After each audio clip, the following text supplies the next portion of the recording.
The district had a legal and moral obligation to keep students safe when their parents entrust them to us during the day. This includes protecting them from exposure to sexually explicit, obscene, pornographic, vulgar, and lewd material.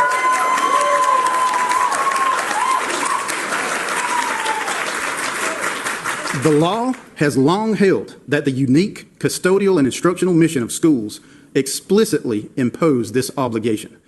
In 1986, the United States Supreme Court supported a school district disciplining a high school student for using lewd and vulgar language during a speech at school, declaring, quote, "Vulgar, lewd speech and lewd conduct is wholly inconsistent with the fundamental values of a public school education," end quote.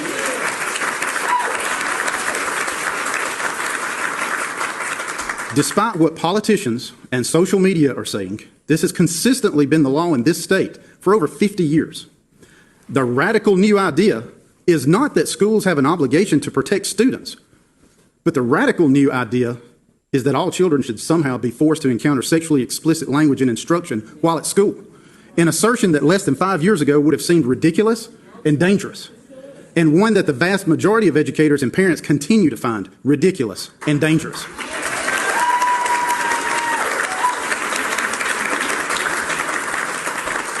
I am also aware that those promoting this radical new idea that children should be exposed to lewd, vulgar, and sexually explicit material are contending this removal somehow violates our board policy on book reviews. That is also not true. Yes, we have a policy for parents to challenge materials they believe are inappropriate. However, as professional educators, we have an independent professional obligation to protect students from lewd and vulgar materials regardless of whether any parent, group, or outside entity files a complaint. It is both legally recognized and completely independent of our processes for handling parental or external complaints. As I previously stated, in this instance, when the district was made aware of inappropriate content contained in 2 books, we conducted a review of both books. That review demonstrated conclusively that the degree of sexually explicit, obscene, vulgar, and/or lewd material in these books required them to be removed immediately. As superintendent, my professional obligation to protect our students is independent of anyone else's.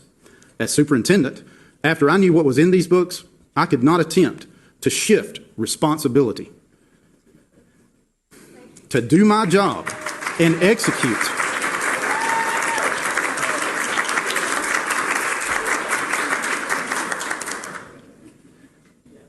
I could not attempt to shift responsibility to other district employees or hide behind an allegation that, well, no parent has complained, my hands are tied.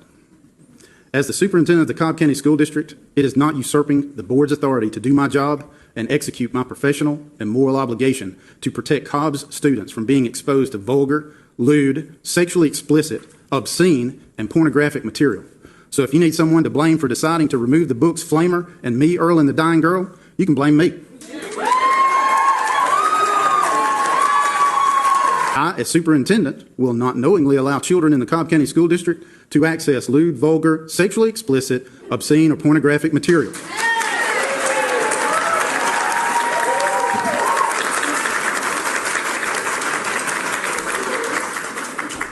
Let me be very clear.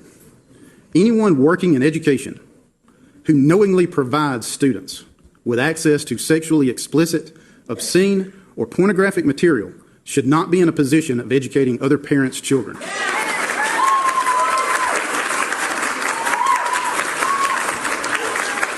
I want to be very clear in closing. This situation is not over. This situation is not about politics.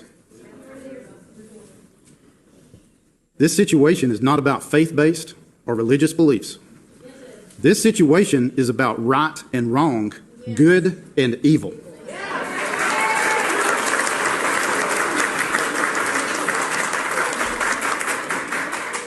The sexualization of children can never be defended nor allowed in any context, especially in education.